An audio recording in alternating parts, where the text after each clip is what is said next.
तुलसीदास जी पर लिखी हुई कोई 3 पुस्तकें बता सकते हैं जिसके आलोचना के केंद्र में तुलसी हो? तुलसीदास एक ऐसे साहित्यकार है जिन पर बहुत सारी आलोचनात्मक पुस्तकें लिखी गई हैं।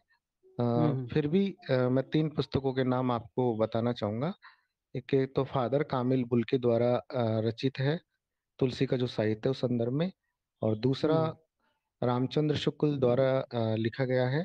औ और एक आचार्य प्रसाद द्विवेदी द्वारा नहीं लिखा गया है। सर, मुझे 2 का ही ध्यान है इस समय।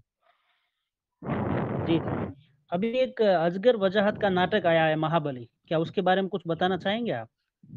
जी सर, मैंने उसे नहीं पढ़ा है, उस संदर्भ में मेरी जानकारी नहीं। जी, जी। तुलसीदास जी की ये पंक्ति अपने को कहीं मिलने को मिलती है कि दूत कहो, अवधूत कहो, रजपूत कहो, जुलाहा कहो काऊ, किसी की बेटे को मेरी बेटी नहीं ब्यानी है। ये उन्होंने किस संदर्भ में कहा था?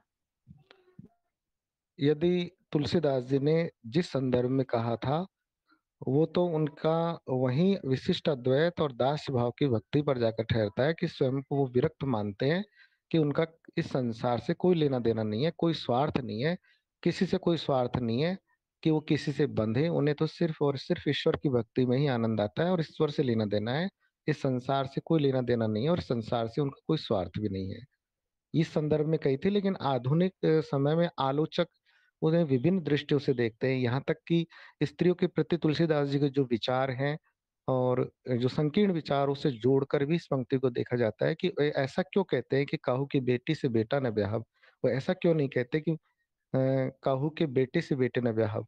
तो इस पंक्ति को भी जोड़कर आधुनिक समय में देखा जाता है। बाकी उन्होंने जिस समय और जिस संदर्भ में कही वो तो यही है कि दास्य भाव की भक्ति और पूर्ण समर्पण अपने शब्दों में निहित करते हैं। जी, जी। कहते हैं कि जब तुलसीदास जी ने रामचरितमानस लिखा था, तो काशी में उनका बहुत बड़ा विरोध हुआ था। जो वहाँ के पंडित हैं या पंडे हैं, जो भी मठाधीश हैं पुराने, उन्होंने उनका बहुत अनर्गल उन पर आरोप लगाए थे, प्रत्यारोप लगाए थे और वो बहुत व्यथित और दुखी हुए थे। तो उसका क्या कारण रहा होगा? आखिर ये पंडित या मठाधीश उनका क्यों विरोध कर रहे थे? वो भी तो भगवान का नाम ले रहे थे, ये भी तो भगवान का ले रहे थे। आखिर विरोधाभास क्या था इनका? ये भाषा कुलीनता का द्वंद इसके मूल में है। जो राम कथा को अब तक प्रस्तुत किया गया था, वो संस्कृत में प्रस्तुत किया गया था और संस्कृत उस समय कुलीनता का द्योतक थी और लोक भाषाओं में साहित्य राम के ऊपर अभी तक रचा नहीं गया था। तुलसीदास जी ने सर्वप्रथम राम कथा को लोक कथा में प्रस्तुत किया, जो आम आदमी के लिए, आप और हमारे जैसे लोगों के लिए वो सहज और सर्वसुलभ हो गई। कहीं न कहीं जो विरोधी कर लोग थे या विरोध करने वाले थे, उनके मन में ये रही होगी कि संस्कृत जो साहित्य है वो कुलीन भाषा है और उससे उतरकर लोक भाषाओं में इस तरह से ईश्वर की कथा को प्रस्तुत किया जाना उचित नहीं है। साथ ही यह भी कारण हो सकता है कि वो आम आदमी से राम कथा को या ईश्वर की जो कथा है उसको दूर रखकर उसको कहीं न कहीं स्वयं के केंद्र में रखना चाहते होंगे और स्वयं का प्रभुत्व उस पर बनाए रखना चाहते होंगे। इसलिए उन्होंने तुलसीदास का लोक भाषा में पहली बार राम कथा को प्रस्तुत कर विरोध किया। जी, जी। आपकी बात को थोड़ा-सा मैं पुनरावृत्ति करूँगा आपके उत्तर का कि आप कह रहे हैं कि संस्कृत से पहली बार ये लोक भाषा अवधि में लिखी गई है, तो जो जैनों ने लिखी है अपभ्रंश में, उसमें भी तो रा स्वयंभू द्वारा रामायण लिखी गई है और कहते हैं उसका प्रभाव भी है तुलसीदास जी पर, वाल्मीकि रामायण का भी है। तो संस्कृत के बाद अपभ्रंश में रामायण तो लिखी गई है। हो सकता है उन जी, पंडितों को इसके बारे में जानकारी नहीं हो, ये हो सकता है। नहीं सर, संस्कृत के बाद अपभ्रंश में और प्राकृत में विभिन्न भाषाओं में राम कथा को विभिन्न दृष्टिकोणों से बौद्ध साहित्य में जातक कथाओं के रूप में विभिन्न दृष्टिकोणों से उसे प्रस्तुत किया जाता रहा है। लेकिन राम कथा को जैसे अपभ्रंश में, प्राकृत में या बौद्ध धर्म के लोगों ने जिसे प्रस्तुत किया, तो उनका जो प्रस्तुतिकरण था, वो कहीं न कहीं उनके स्वयं के विचारों को प्रसारित करने का माध्यम मात्र था।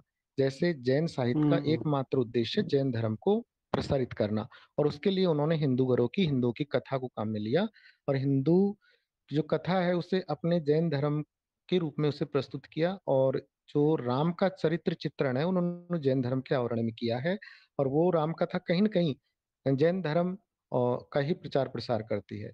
और जो जातक कथाओं के रूप में राम कथा आई है, तो वह भी बौद्ध धर्म के प्रचार प्रसार का ही एक अंग है।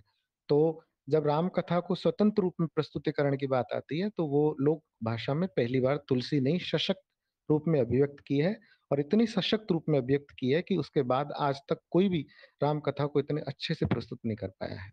भाषा का ही अंतर है, बाकी कथा वही है, प्रस्तुतिकरण का जो तरीका है और स्वयं के विचारों से जो समन्वित किया है, वही महत्वपूर्ण है। जी, जी। बहुत अच्छा।